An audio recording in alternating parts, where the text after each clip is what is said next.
Hello, good evening. Welcome. This is Hot Edition. We're live on news about Desawe Kanda, also live on Kesmi 107.1 in Tamale and beyond. We're live on W 93.5 in Y and beyond. I am Alfred Ocansey. This evening here on Hot Edition, Attorney General Dominic Kayine accuses former Director General of the National Signals Bureau for stealing some 39 million cedis. Also, government has imposed a curfew on the Binduri township in the Upper East region following the gunshot incident that occurred on Sunday night, claiming 3 lives and 3 others in critical condition. We'll give you details and updates on that shortly. Plus, President Mahama reaffirms government's commitment to prioritize capacity building to ensure the Ghana Armed Forces are equipped as swears in the Ghana Armed Forces Council. We have details of this plus the latest in business and sports over the next 1 hour 30 minutes here on Hot Edition. Remember, we'll be building up strongly to the Ghana Black Stars match against Madagascar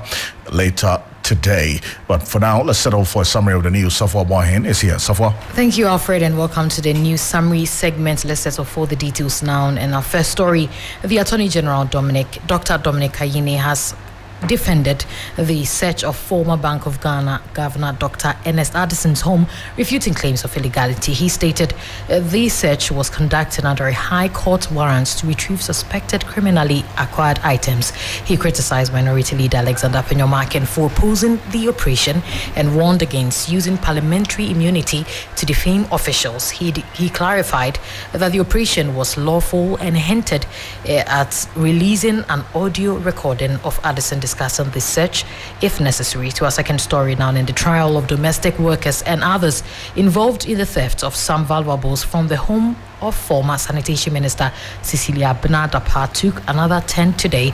During the continuation of her cross-examination, Madam Cecilia Dapa revealed to the court that her late brother Nana Kwesi Esan II, also known as Charles Dapa, was a sub-chief of the Asante Hene Otumfuo Osei Tutu I.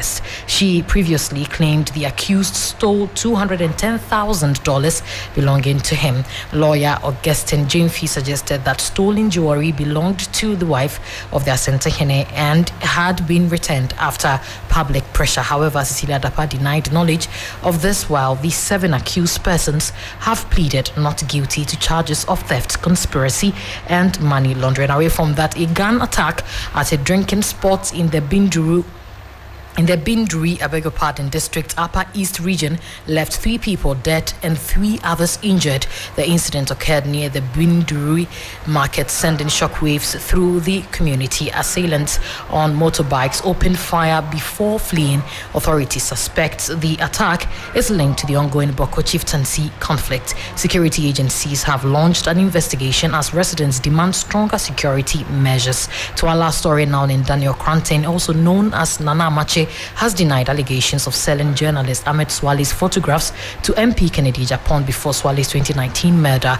And prosecutors claim call records place him near the crime scene and alleged he fled to the UK before returning in 2025. He has been remanded into custody with committal proceedings set for April 1. His lawyer, Kofi Hackman, dismissed the charge as baseless and politically motivated, vowing to challenge it in court. And this will be all for the news summary segment. And over to you, Alfred. Thank you very much, Safwa Boahen. And remember, this morning news on 3news.com. Make some time and visit 3news.com.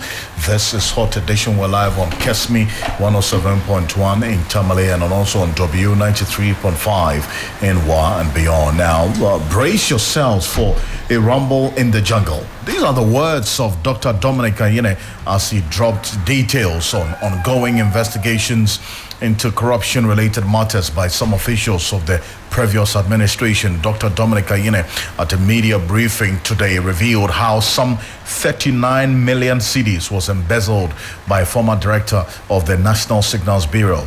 In what has left many tongues wagging, the Attorney General, Dr. Dominic Kayine, says steps will be taken to rearrest the former director of the National Signals Bureau, Kwabena Edubwahin, who is a person of interest in some 39 million cedis allegedly embezzled. The arrest of Edubwahin had raised questions about the propriety of the government's actions, but the Attorney General provided details on his arrest while assuring that the prosecution will soon begin with the hope of securing conviction. Take a listen to the Attorney General, Dr. Dominic Kayine, earlier today.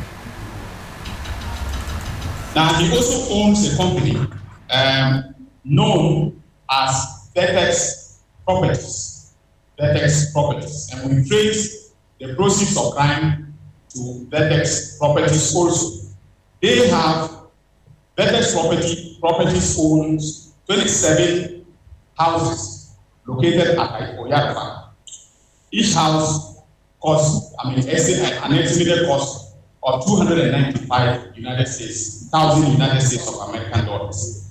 We also know that they have 2 properties in London that we are tracking, and I'm going to trigger the mutual legal assistance between the United Kingdom and Ghana for us to be able to lay hands on those properties. Now, we also know we've been following the bank transactions very closely, and we know that on February 11, 2020, they made a 16 million fixed deposit from the payment received from BNC Security.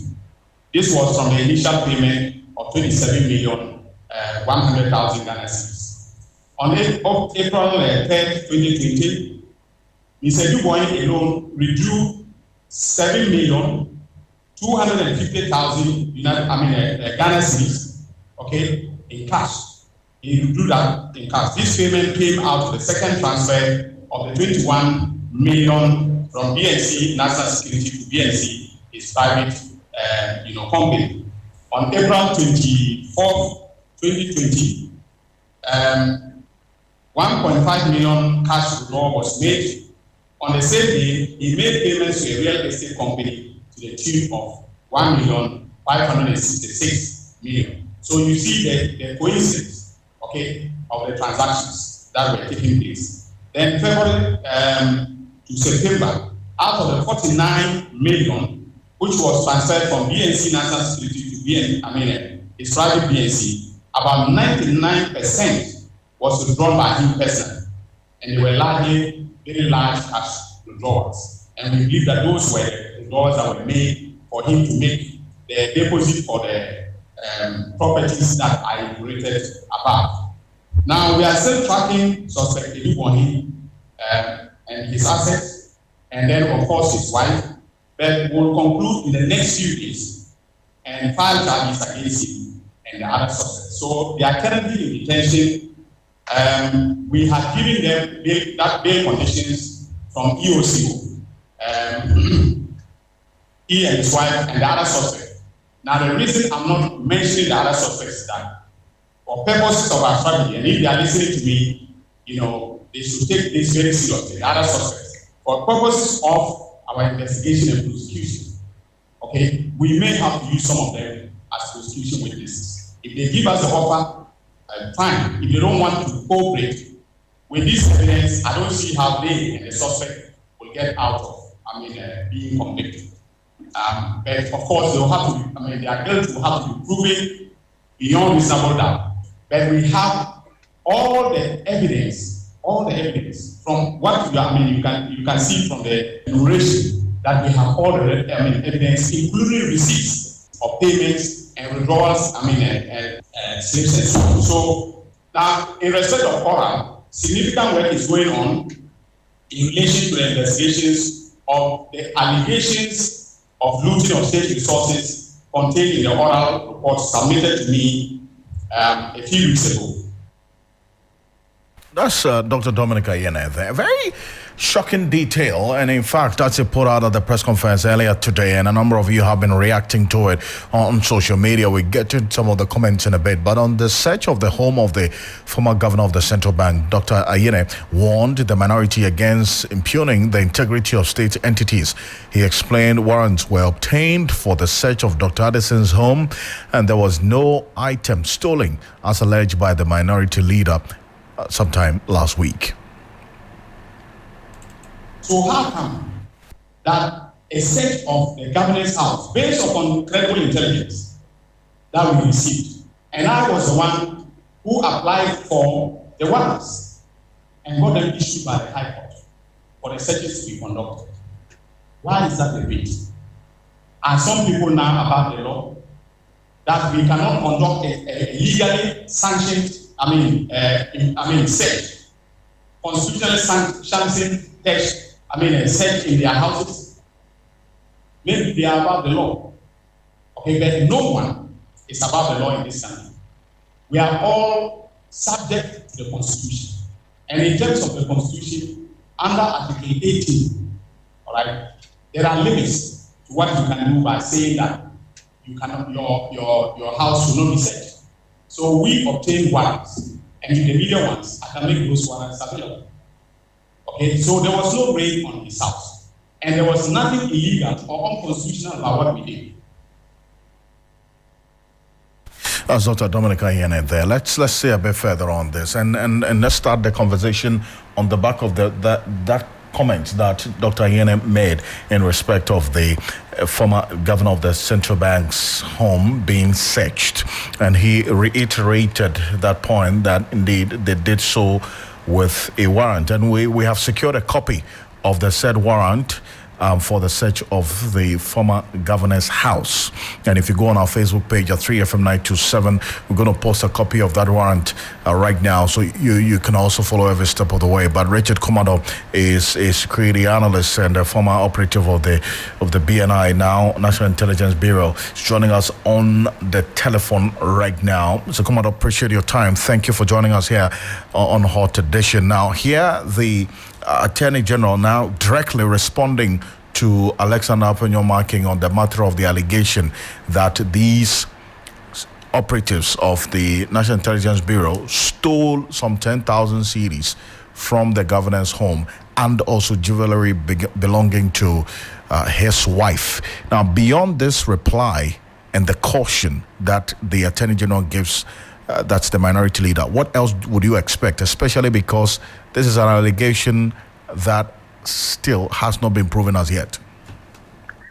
We established the fact the last time that state institutions with the power to investigate also have the mandate to search and to arrest.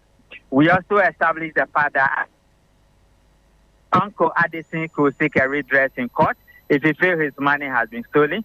He could also report the matter to the police. And these were the two critical facts we established.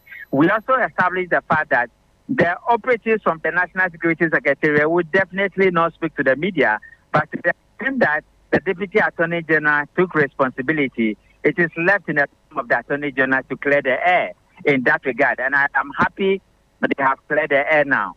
Alfred, if you remember, the Thursday when we were speaking, I saw the search warrant, and I knew exactly why they went to his home. But because it became a political conversation, we went on a tangent of providing general education to the general public. If we had gone into specifics, we would have delved deep into why they went to his home. And I'm happy the search warrant has been made public. And I'm also happy that people now know exactly why they went to Uncle Addison's house and how the search was conducted. But as to whether they took the money or they did not take the money, it's a matter that needed to be proven, unless the Attorney General said we want to charge the minority leader who make those allegations against the operatives from the National Security Secretariat. I see. Now, you make the point about the details of the search warrant. The minority in Parliament earlier today also addressed the press, still insisting that the execution of the search warrant was done not in accordance with the laid down procedure or with the law. Now, I wanted to listen to the minority and whether or not, in security operations, they have a case. The minority listed a number of instances in which former government appointees' residences have been raided or searched by operatives of the national security, including the former finance minister, Ken Ofori-Atta, as well as the former energy minister, John Peter Amewu, and even John Oblite Kome. This power does not give permission for illegal raids, power abuse, or intentional harassment of political opponents. The Attorney General is abusing his office in ordering raids and conducting investigations.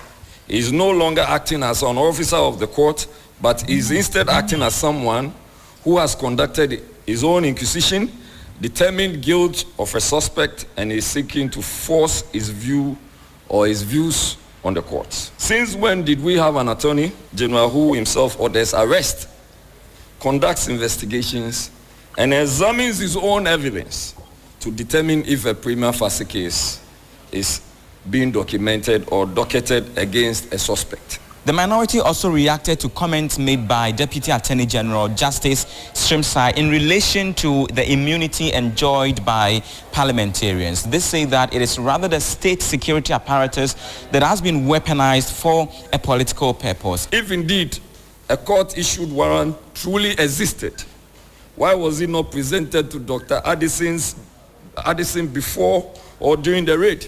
Dr. Addison's home was raided under highly questionable circumstances. If the actions were truly lawful and above board, why did the National Security Coordinator find it necessary to call and apologize to Dr. Addison via the phone of Mr. Richard Jakpa? If there was no wrongdoing with the conduct of the security officers, what exactly was the apology for? The minority is asking the Attorney General to stop the political intimidation. If you have evidence against someone, go to court. If you do not have evidence, don't malign those people through press conferences.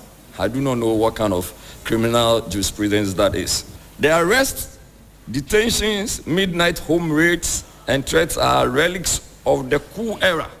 We are not in the coup d'etat era. Ghana's democracy cannot thrive under a climate of fear and selective justice. The weaponization of state institutions for political ends is not only dangerous, it is unconstitutional. Well, so that's the minority there, Mr. Richard Kumado. So they make the point about the weaponization of state institutions, and all of this they described as political intimidation. And he goes on to make a certain statement, which we are still also working our sources to confirm whether indeed the National Security Coordinator has actually called the governor of the former governor of the central bank to apologize to him about the said conduct of some of the operatives who searched his home. Is that one that should be of particular notice in, as it were, the Attorney General getting into the bottom of exactly what happened? We are missing the points again. This is Attorney General who is the head of the Ghana Bar Association. Is that not it? This is Attorney General who is the head of the judiciary. And this is an Attorney General who holds a doctorate in law. So the matters that are pertaining to law, they should deal with it. But we are law enforcement officers. We apply the standard principles. We want our work to be done in line with best practice because we know we can be accused and the outcome of our work can be tested in court. So to that regard, we don't deal with the politics of it. So let's leave them to deal with the politics of it. I think there are too many things happening that are not proper in line with the standard procedure for security operations and political security communication in the public space. It has become some of a problem for the NDC MPP. And after, you should remember that way to the crusade and I led advocacy that presidents who appoint the IGP should not be the same presidents who appoint the CID. This year, President Mahama listened to me and did not do that. He allowed the IGP to appoint the CID. Probably I need to continue with this, my advocacy that says that one, politicians should not be heading national security institutions. And number two, politicians should refrain speaking on national security operations. If they are able to adhere to these two for me, we will have a conversation devoid of the usual NDC MPP politics, which is unproductive sometimes, and it doesn't make sense in many sense. I see, but then again, here's where before that recommendation is admitted and considered, there's a situation to be dealt with as we speak. Right now, definitely. If you remember, last week it was about somebody stealing. This week is about the legality of the search warrant. The last time they didn't raise the issue about why they didn't show him the search, but I said that we will announce ourselves, tell you why we are there, and show you the search warrant. If it's demanding for a photocopy or a copy of the search warrant, that is a different case. In any case, we can also operate on the certificate of emergency where we will search your premises without warrant. And that is also acceptable when it comes to security operations and why certain category of people can be searched under what circumstances. And to the extent that they keep on changing the goalposts almost every now and then, and that is where I feel it's uncomfortable. Other than that, then I will not be doing justice to the general public and to myself where I'll keep on reacting to what politicians say. And Alfred, you know me for over 10 years now. You know I don't react, I respond, and I provide public education. That is the difficulty. And rightly so. And while still at it, I mean, to the extent that we're hearing that it is actually the IOCO that is leading a number of these investigations into these allegations of financial malfeasance. In the case of the National Signals Bureau CEO, the former CEO, and the financial improprieties that he's been engaged in, the properties he's bought in his name and the name of his wife as well. And it appears that now we're seeing the IOCO, as was expected, working a lot more hand in hand with the other state institutions in these investigations, is it not? No, so there are two things. Raymond Nacha has gone there, and you know your brother Raymond, with that white beard. So you can expect that things are going to change. They have signed a relationship. I don't know whether it's a contract. They have a relationship with the National Crime Agency of the British government. And they do a lot of crimes when it comes to crimes that affect the group. And they don't want them to land in the UK. So I could see the new energy they have. Then again, issues about the nature of Uncle Adesi and the Signal Bureau, it has everything to do with financial intelligence, FIC. If Mr. Esser, the BNI lawyer who established the FIC, if he's still at post, you would not be surprised that he would jump in.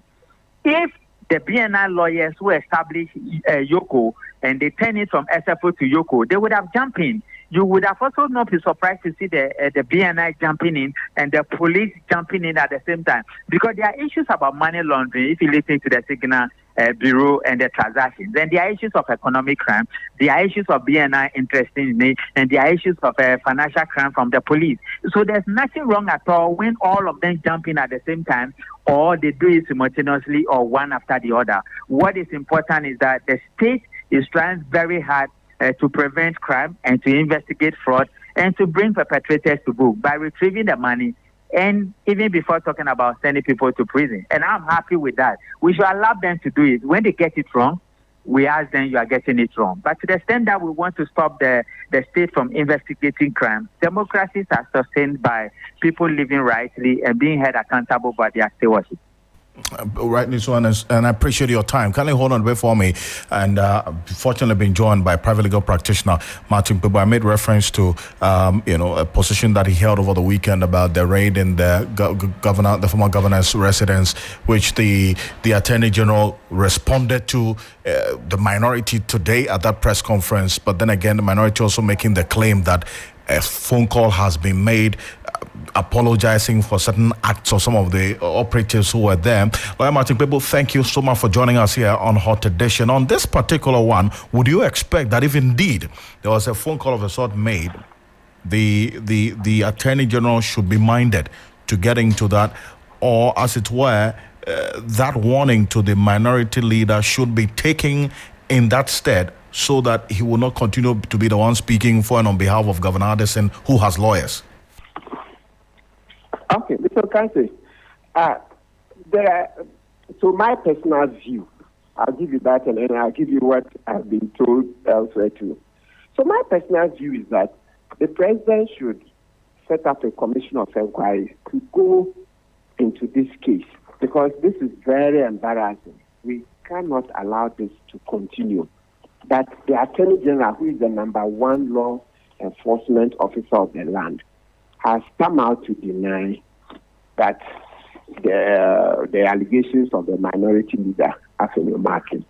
And then, just a few minutes after, that was when I heard it, just when I heard Attorney General make the denial, within 10 minutes, I switched on to another radio station. Then I heard Jerry Ahmed Shaibu, who is also a lawyer and an MP for Waiter, make the allegations that even the National Security Coordinator had to call and apologize. So based on it, I granted interviews in the afternoon saying that for me, at least a commission of inquiry is the best way to go, so that we'll get to the bottom of this matter. But soon after that, I was talking to some people who are saying that, the minority leader was just creating mischief, and that if we created a commission of inquiry over this one, doesn't mean that every time there are accusations, counter-accusations, will we have to create a commission of inquiry? That's what somebody very senior, in the security sector was asking me. So I'm thinking over it. For now, I'm thinking that this is so embarrassing. So I'm thinking that, yes, we hear what people in the security sector may say. But we also think that for now, if we were to go into this, and then we find whoever is lying, because from the way this story is being told, it can't be that both are correct.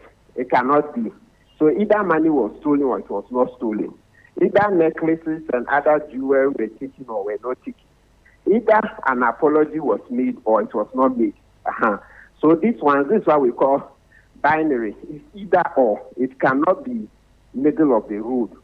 So I'm thinking that if we went into this one and then somebody was found culpable, and it comes with dire consequences. If we do commission of inquiry, at the end of the day, if they make a recommendation that people who are found liable during the proceedings, they cannot stand as MPs, etc. So what I'm thinking is that it will bring a deterrent. At the end of it, it will deter whoever was lying.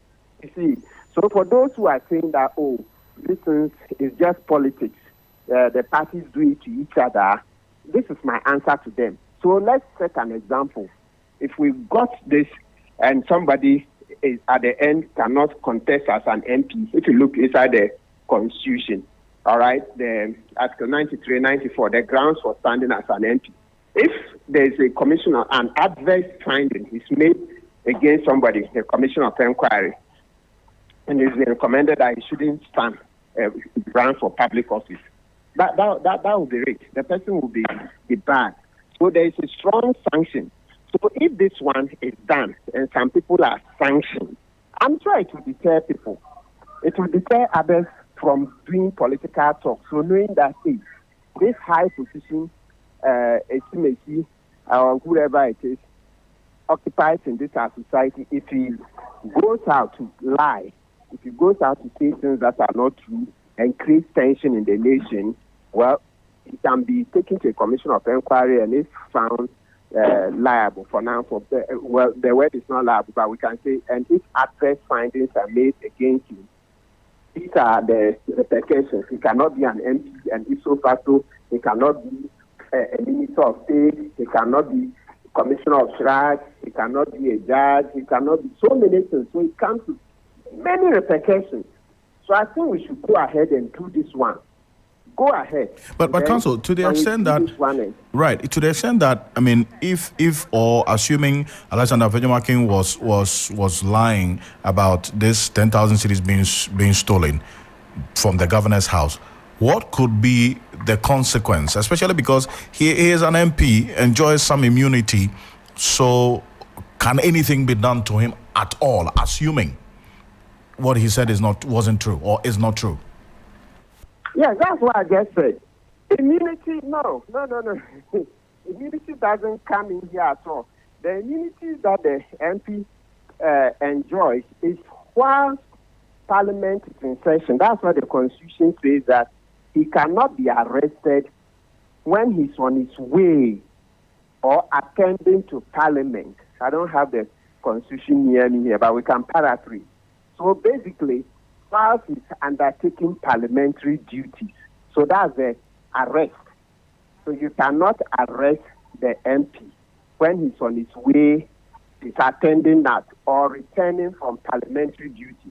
But you see, recently, the Speaker, Abambagwen, even had to enter into an agreement with Chief Justice so that now there are days that MPs can be served while Parliament is in session. Because we've seen that provision was being abused. It now turned out that you can't hold MPs accountable. The moment you are going to serve him even civil forms, you say, oh, I'm on my way to Parliament. It was creating a lot of trouble. And yet, so you see that the Speaker and the Chief Justice came to an agreement. So remember when it came to the vacation of the 40, that agreement was being invoked, and then people also, once again, there were accusations about some people not telling the truth, etc. We all know, we all watch. So I'm sure We all have our individual judgments as to who was in the right and who was not. You see, so those people have lost esteem in our personal. If you thought that whoever you thought was right has gained your respect, the one you thought was wrong has lost respect. So you see one of the things I'm talking about. So please, the immunity doesn't go far at all. The immunity thing, so now let's leave it out. It doesn't go far. They agree that MPs can be served during parliamentary sittings, but it's given days of the week. It's a document, so we can pull it up for the discussions on Saturday. So they say that, well, I don't want to mention the names and mix up. It's a document that we all can, maybe if you Google it, even online. Right.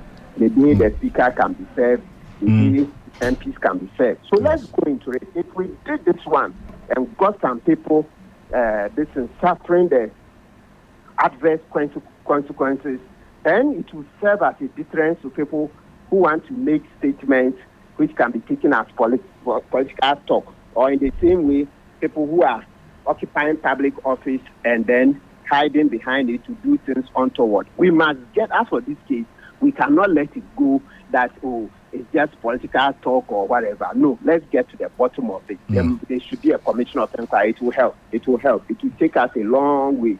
You remember how when we did a commission of inquiry on the Ayawasu West Wagon, at least it helped to stem the tide of the abuse we were suffering at the hands of national security.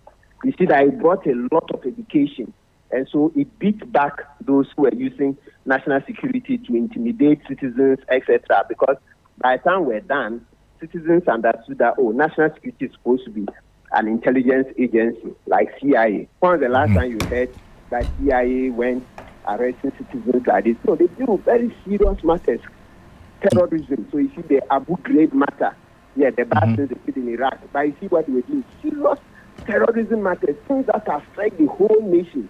Then they leave these smaller ones for FBI and the rest. You see, so we got a lot of education and understood a lot about national security, etc. So these things, commission of inquiry, etc., when they are done and telecast live and commentaries are run, they help to strengthen our society. So I think as of now, I'm still of the opinion that the president should invoke Article 278 to set up a commission of inquiry. If the president doesn't, I'll call upon the Council of State to prevail upon him to advise him to do. Because Article 278 of our Constitution has three ways of invoking the powers for the commission of inquiry to be set up. One, either the president by himself thinking that it's in the national interest to do so, or two, the Council of State may advise him to do so, or three, Parliament by a resolution can ask the president to do so. I think we should do it. It will help this matter of, oh, it's just political talk, or this matter of public officers abusing citizens and running under running for cover to say, oh, everything was done right. National security doesn't talk. So what I mean is that at the end of the day, today, as it stands now, you don't know who is speaking the truth, whether it's the minority, but Council, and later yeah, Jerry Ahmed Shaib, or is Dr. Ayini and Dr. Sremsai who are telling the truth. We cannot tell. I don't know if this also, pricks you in a different way. Does it baffle you otherwise that if indeed there was money stolen, so far there's no public record of the former governor, Dr. Addison, lodging a complaint or taking legal action against the National Intelligence Bureau officials who visited his home about this allegation of theft? No, I don't. That one is not a reason I will use to discredit the story. I won't at all. The reason I won't is that sometimes, look, things happen and then for a long time people don't take action. I told you, me myself, talking to you the last time, there was a shot through my roof. I met gun pellets on my seat. For 2 months, I never took any action. It was just about 2 weeks ago that I took the gun pellets to Adabraka police. For about 2 months, because when I looked at it, I was like, oh, the person, whoever did this, the person is long gone. I was in the office anyway, blah, blah, blah. How will you find? So there are 1,001 reasons people don't report matters to police. So that's not a reason I'll use. As I've just even told you, my personal what I'm saying is that, look, after Sremsai coming to deny these allegations, then after Dominic Ayine, Attorney General, coming to deny, Jerry Ahmed Saib has come back with a counter that even the National Security Coordinator called on phone to apologize. I don't think we should use this other reasoning to stop this. So right now, as the record stands, NPP has it that DCOP Razak, what's his name, the National Security Coordinator, Razak something, yes, right, has called to apologize. Some people are saying, oh, it's political talk. That's what the parties do to themselves. But we in the middle, I don't think we deserve to be treated this way. Right? Because the first one didn't deter them. The denials were on key points. You heard how ADG came hard on Afenyo Martin. This is false. And even myself, because I had said, oh, because I had not seen the manuals and other things, national security should come out. Because in the first place, I had issues that I've not seen their service instructions, etc. So they should come out and clear the air. Yes. You heard what the ADG Tamakulu, MD of National Petroleum Authority, how he came hard at us and said, no, Afenyo Martin was just creating mischief, blah, blah, blah, and that he was using parliament. Immunity. I didn't think immunity applies. It doesn't apply there. It's not. That's not parliamentary business was doing, etc. But I mean, on the day, it came hard and made a very serious and strenuous denial. Good. That was Saturday. Today, Dr. Ayine has come to deny that it's not true. And then minutes after Dr. Ayine as Attorney General has denied that these things are not true, you hear Jerry Ahmed Saib, MP for Wager, saying that it's true and that the National Security Coordinator, DCOP Abdul Razak, right, even called to apologize to Governor Addison on the phone of one of his directors, and the name was mentioned. So you can, it was a press conference, you know who was mentioned. Yes. So this is not the normal political talk. I think this has gone beyond the normal political talk. It's gone beyond the normal. So let's get to the bottom of it and then punish whoever has to. When I say punish, it's not like a criminal case, but let whoever has to suffer the consequences, suffer it. It will help our democracy. This is not just political talk. Because it's gone into the airwaves, it's gone into the system online. So right now, it stands that NPP show National Security Coordinator came and denied. And you think that's something we should just let pass? It's just political talk? No. So if National Security Coordinator apologized, if it is true, then he can come and say it's true. If it's not true, let's use the Commission of Inquiry to settle this matter. It's not a joke, because this is just the beginning of JM's administration. If you don't settle this, it will keep recurring. Because if you follow those who are saying it's just political talk, you mean you can just stand and let some people just deceive millions of citizens in the name of just political talk? In a way that this one, we have no way of verifying. If, let's say, it was growth of an economy, and then let's say NPP are putting their own interpretation on it, we all have the basic facts. Then it depends on how you want to interpret. There are different ways of interpreting. That's different. This one, it is either a call was made to Governor Addison to apologize, or it was not made. The rest of that, there is no way we'll ever know until we go to the bottom of it. Two, our license at the beginning was that 10,000 stolen, this necklaces, etc. of Mrs. Addison stolen. So let's go into it. Personal point. And Council, I appreciate you for this. And maybe a very quick one on this. The latest we're getting from the Attorney General on this Kwabena Edubuahin, the former Director General of the National Signals Bureau, who understand allegedly laundered over $2 million in real estate. We have a list of the alleged properties and the fraudulent transactions linked to him. We'll put out shortly. But how does all of this strike you, hearing the Attorney General, though the case is an open and shut one, but it still has to be proven beyond reasonable doubt in court? Well, it was exhilarating. It was good to hear that find out what we had heard through the grapevine. Yeah, with the arrest. Yeah, sometimes information goes around, but because it's not been verified, you are not able to say that on air. So what the Attorney General said on air, we had heard through the grapevine. So it's good to hear that, well, that is true. Then point number 2, what I'm happy about is that at least they're tracing the property, the money to properties they bought, allegedly bought. Okay, so at the end of the case, so there's a way this property and the rest. Let the case go to court. So if the state is able to prove its case, we'll all be happy. Then we know that, okay, we can recover these houses.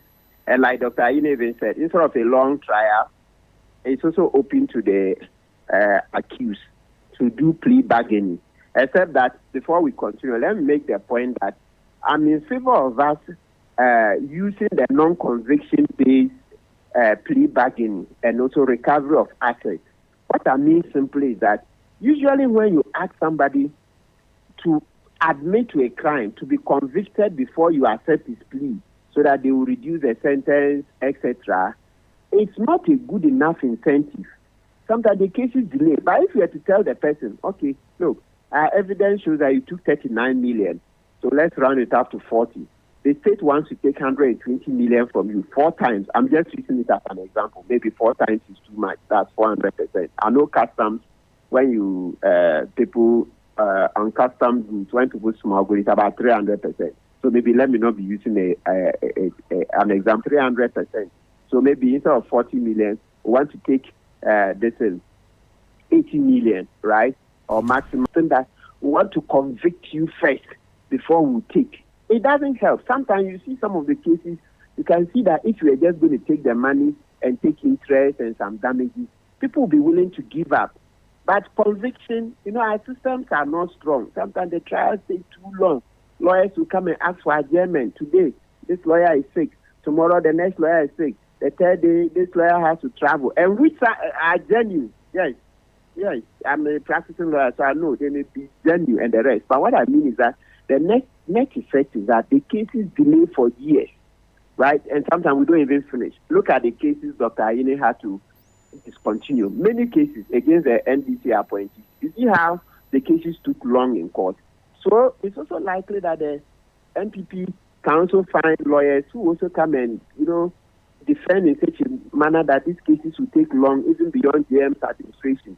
So sometimes we should look at recovering the assets, collecting the money, and then maybe not concentrate on criminal convictions. And in fact, Dr. Dominic Ayine gave a hint of that if these accused persons give an offer and the offer is deemed reasonable under the circumstance, yes, it would be considered. But if not, then there's going to go ahead with the process of prosecution. So that's something that, listening to the Attorney General, is a consideration on the table. Okay, great. I didn't hear that. I just come out of court, so I didn't hear the whole of the interview. Then that's heartwarming. I'll look for it so that we'll make more noise on it. Advocacy. Sometimes I know, people insist that no, they should go to Insawam. Yes, I know Insawam. But sometimes your insistence on Insawam will result in us not getting anything because the person will take lawyers and they will do adjournment, objection. You and I were not there. Were you there? You were not there. Appeal. This. Then 4 years will come soon. 4 years will come in no time. Counsel, appreciate your time on this. Thank you so much. You're welcome. Martin Pebo is private legal practitioner there. Now, just for the uninitiated, or those of you who are just hearing about this for the first time, this investigations into Kwabena Edu-Boahen, the former Director General of the National Intelligence, that's the National Signals Bureau, have uncovered a network of properties and suspicious financial transactions allegedly linked to misappropriated state funds. And follow me closely, because the Attorney General and Minister of Justice, Dr. Dominic Ayine, revealed that Edu-Boahen embezzled millions of dollars allegedly intended for a cyber defense project and diverted them into real estate investment in Accra and in overseas.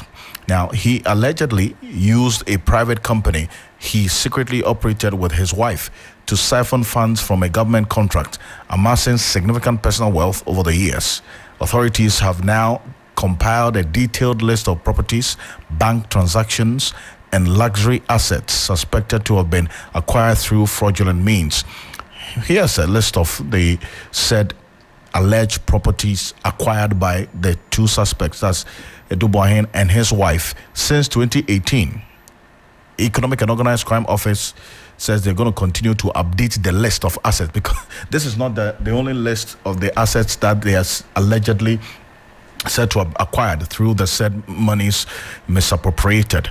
Number one, Kwabena Eduboahen and Angela Eje Boateng, that's the name of the suspect's wife.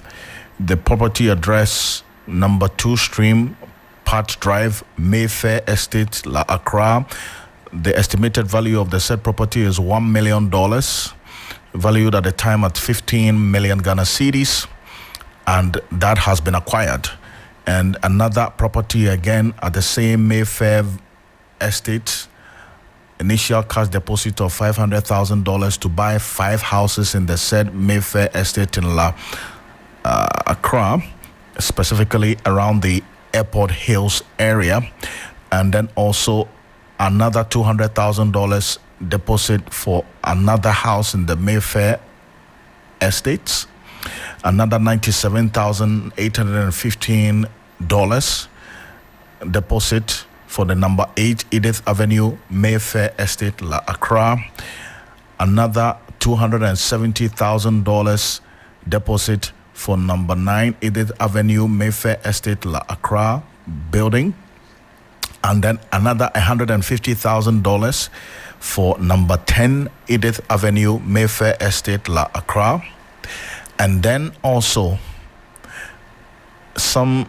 $295,000 and 127 million Ghana cedis paid for 27 houses in Vertex Properties, Oyarifa Gated Estate Development.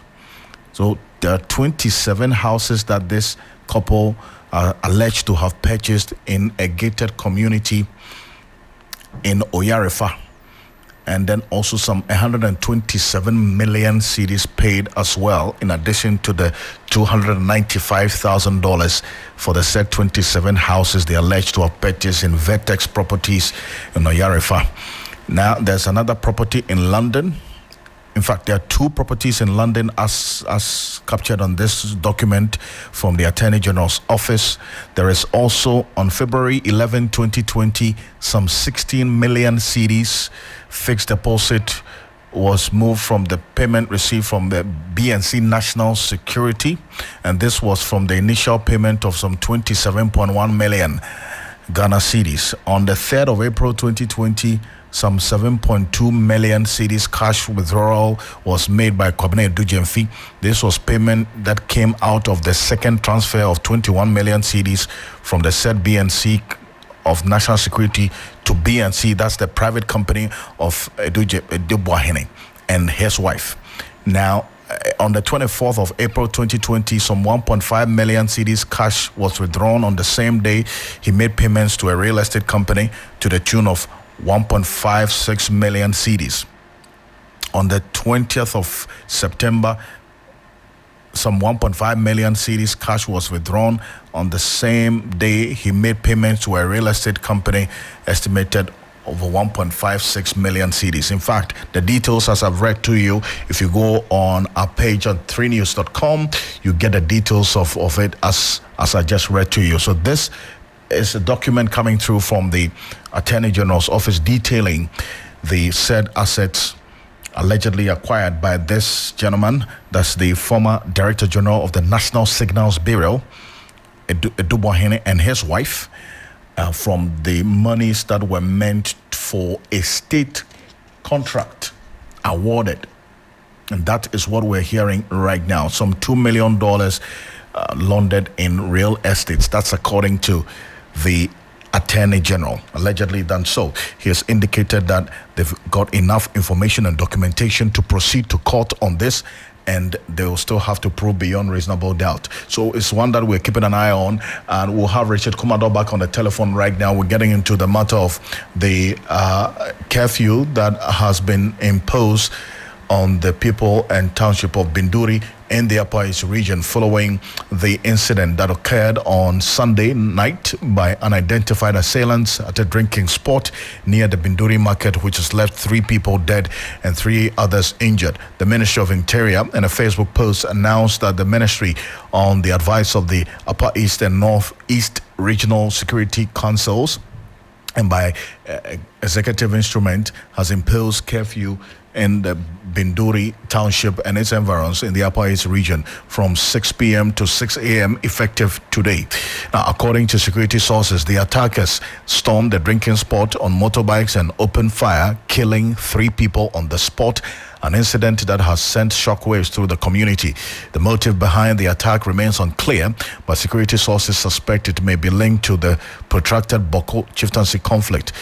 A man on the ground, Castro, is going to be joining us in a bit. But Mr. Richard Kumado, I mean, this is another very worrying development in the Binduri area that's led to an imposition of a curfew again in the Binduri community, or on the Binduri community, as a result of this advice from the Upper East and the Northeast Regional Security Councils. How far-reaching will this be? Definitely, to the extent that even though we all know, and it's a known fact, that curfews are for short-term security measures, if you keep on repeating it, it creates inconvenience for the community. And the very intended purposes of the curfew usually are not met. Binduri has been cardinal point when it comes to insecurity within the Boko enclave. And I think that more attention needed to be paid there, so that the red flags, being it hotspots or individuals with redheadedness, could be picked out earlier before they cause mayhem. And now, with this curfew, I don't know how long it is going to take, but if they extend it and it begins to affect the economic activities of the people, you could hear that they begin to revolt or they begin to agitate against the curfew, and that will further worsen the insecurity situation within the Boko enclave. Overall, I think we are not doing something right. And we need to sit up properly and make sure that the military council has been formed today by the president. All the security councils have been formed by now. The security chiefs have been appointed. I have insisted that we need to change the methodology and review the approach we are using in this particular conflict. Other than that, we keep going around in circles and we are not getting the result, and our people keep on dying. What would have been an alternative if you had the ears of the regional security council? Some of the people up there in the front line have kept so long, and some of the people lack the personal motivation to do the job again in terms of ensuring there's public safety. Logistics-wise, there are difficulties. Communication between the front lines and the head office, there are difficulties, and there are a little bit of hitches here and there. The head office supervision and what head office thinks and what the rare issues on the ground are very different, and to the extent that there are inconsistencies and discrepancies against between what head office know and what is actually happening on the ground. No soldier goes to war and see his people being killed and come home to sleep. They will want to defend themselves. They will want to be seen to be heroes. And that is the difficulties we are having, because we keep on holding the hands of the security officers on the ground, and they are not acting as people who have been trained to act. And it is one of the difficulties they are facing. So sometimes it's difficult for them to speak. And I think we would need to be passionate and dispassionate about it at the same time. Zakumado, appreciate your time on this. Thank you so much. Alfred. And while we are at it, let's go straight to the community where my colleague and Upper East regional correspondent Castro Senyala has been monitoring the situation. Castro, what more can you report on this incident and the curfew imposed on the community as we speak? Yes, Alfred, whenever issues of attacks happen within the Boko or Binduri commune, usually residents become alarmed. They begin to share stories of fear of the unknown, because if you look at how these unidentified gunmen operate, it appears they've begun what has been described by security sources as target killing, where they identify people who they want, and when they see them at places where they can attack, then they go in and do the execution. And so residents are simply calling for security agencies to tighten security, especially within Boko, and now to Binduri, where the conflict has spilled over to, where more of the killings are now taking place. residents say if that is done, at least it would, help, bring down the situation. Alfred, I've been speaking to a lot of residents on phone since the imposition of the curfew was announced. The dawn to dusk curfew was announced in the afternoon, and most of the residents say they are really happy concerning especially the fact that now the attacks wouldn't happen because they felt that the situation had gotten out of the control of the security agencies, and that is, that was why a lot of the attacks were happening. And so if the government has had to use the last resort, which is to impose a curfew to bring the situation under control, then they fully support it. Few have also disagreed, saying that it wasn't important, considering that since Boko is already at the curfew and Binduri is the closest town where people come in to take respite or to get away from, the violence of Boko, township, it was important that at least they save Binduri for people to be able to come in there and do some trading and do other forms of commercial activities whenever the situation in Boko was very, very, scary. And so they felt that government should have, understood that aspect of it and spared Binduri of the imposition of the curfew. But Alfred, the majority say that the imposition, the curfew was very important, especially considering that a night ago, and that was yesterday night, 3 persons were shot dead and 3 others were injured, which we reported about. And so, Alfred, these have been the reactions of residents of Binduri following the imposition of the curfew. And and concerning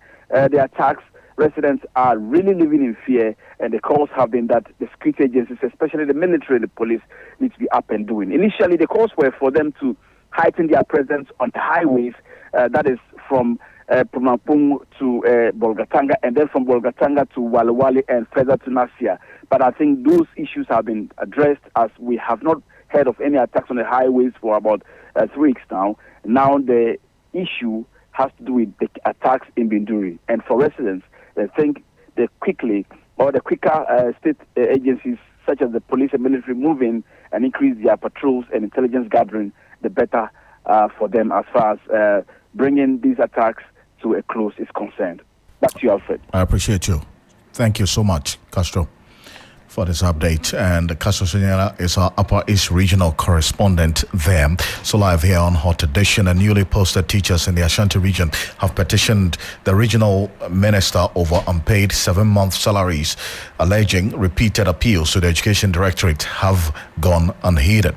Now, the aggrieved educators are demanding for an immediate resolution amid growing frustration. Ibrahim Boubacar has been engaging with them, and we'll be getting some more details right after this quick break here. And Bismarck Osa is standing by with the latest in the world of business.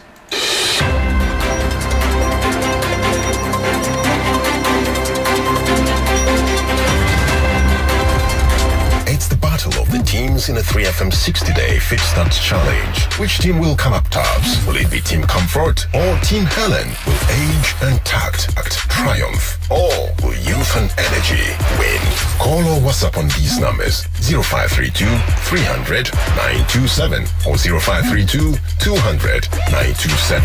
Now, to join Team Comfort or Team Helen and enjoy holistic wellness coaching, specialized diet plans, and cooking tutorials, thrilling exercises, challenges, and activities, plus many exciting rewards. 3FM Fit Start is sponsored by Daffy's Health and Beauty, Bill's Microfinance and Usual Premier, and supported by Blue Skies and the Ghana Medical Association. 3FM Fit Start, your health, your journey, your victory.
Hello, good evening and welcome to the business segment on Hot Edition with me, Bismarck Ausa. Coming up tonight, Bank of Ghana Governor Dr. Johnson Esiama questions country's ability to meet IMF set targets as he reveals government spent more than planned in 2024. We'll bring you details.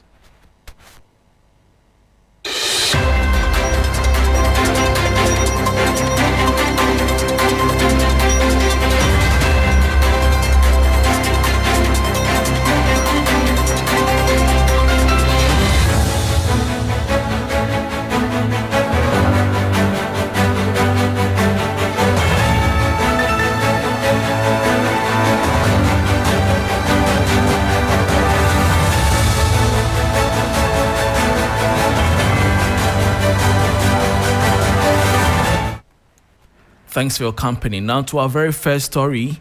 Governor of the Bank of Ghana and Chairman of Monetary Policy Committee, Dr. Johnson Esiama, has raised concerns over Ghana's fiscal trajectory and its implications for the ongoing IMF-supported program.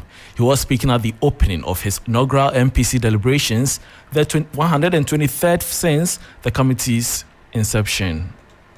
Dr. Johnson Esiama noted that while there are early signs of fiscal consolidation in 2025, questions remain about whether current measures are sufficient to anchor expectations and meet IMF program requirements. The 2024 fiscal outcome, as you've seen in the data, has been expansionary, with the deficit exceeding program targets. We have seen encouraging signs of consolidation for the first 2 months in 2025. But even with that, questions remain as to whether current measures are adequate to anchor expectations and or satisfy upcoming IMF program reviews. Meanwhile, the Monetary Policy Committee of the Bank of Ghana has begun deliberations on key policy measures aimed at sustaining Ghana's disinflation process while safeguarding economic recovery and market stability. To reach a policy stance that reinforces the disinflation path without undermining the recovery or destabilizing market expectations. And that was Governor of the Bank of Ghana, Dr. Johnson Esiama, ending that report. Moving on, financial economist Dr. Eric Boakye-Yadom is sounding the alarm on Ghana's Treasury Bill auction decline, warning that it could severely impact the government's ability to pay off maturing bills. He stresses that government has pressing revenue needs and a decline in T-bill sales could leave them scrambling and meet their obligations. The significant fall in the Treasury bill of around 45% shows that the market is reacting to the perceived free fall of the Treasury bill rate. And I think largely is responding to government policy of driving out interest in government securities so that funds may end up going to private sector. And government should be mindful that this drop in the subscription can affect it in the future because government has plans of borrowing to repay some maturing debt and also coupons on some debt as the year goes by. So if the fall in Treasury bill rate is significant, as we speak now, it has fallen from January to now around 44%. If it keeps going down, it may be difficult for government to raise the needed funds in financing its debt repayment and coupon obligations. And that was financial economist Dr. Eric Boakye-Yadom. The shutdown of Tullow Oil's operations for maintenance is expected to have a significant impact on Ghana's energy sector. According to Executive Director of the Center for Environmental Management and Sustainable Energy, SEMSE, Benjamin Nsia, the shutdown will result in a shortfall of 50 to 90 million standard cubic feet of natural gas per day. The maintenance of FPSO Kwame is going to lead to some supply disruptions with respect to natural gas inflows. This particular company, which is Tullow, from FPSO Kwame in Jubilee, supplies about 50 to 90 million standard cubic feet of natural gas. So when there's going to be a maintenance for 16 days, what it means is that there's going to be a shortfall of about 50 to 90 million standard cubic feet of natural gas from this particular source. And this particular situation is even being compounded by the suspension of full flow of natural gas from Nigeria, because WAPCO says that we're in certain areas, and until we pay those areas, they were not going to give us a full flow of natural gas.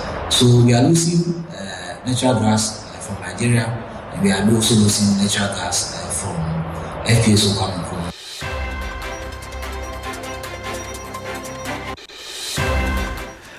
And that was Executive Director of the Center for Environmental Management and Sustainable Energy, Benjamin Insia, ending the business segment on Hot Edition with me, Bismarck Awusa. For more business talk.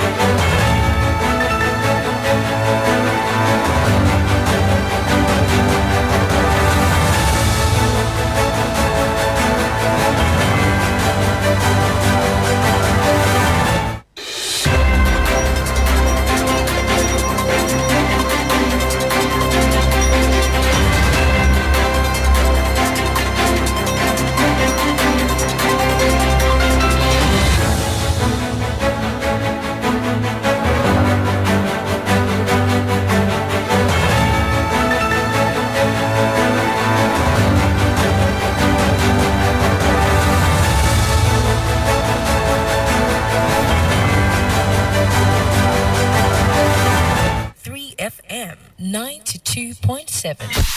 Accra, Ghana, Africa, and worldwide. Join us on Inspirational Gospel Mix this and every Sunday, 8 p.m. I just wanna praise you. 3 FM.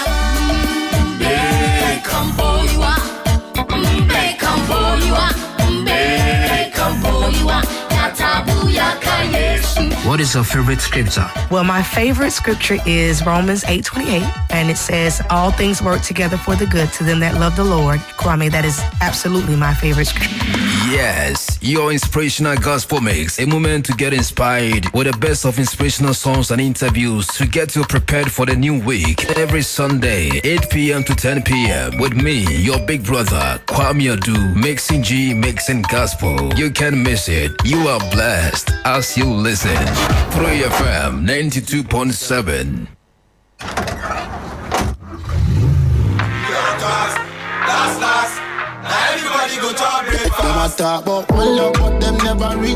Hey, ready to make your drive home epic? It's the 3FM Drive with the one and only Giovanni Killen right here on 3FM 92.7. Weekdays, 3 p.m. to 7 p.m. We're transforming your commute into a top-tier experience. Need a pick-me-up? Our music belt is pure energy, pure vibes. Stay ahead with the Drive Sports, bringing you the latest scores and highlights. Curious about the stars? We've got all the hottest trends, celebrity profile interviews, plus DJ faculty has got you. Ready?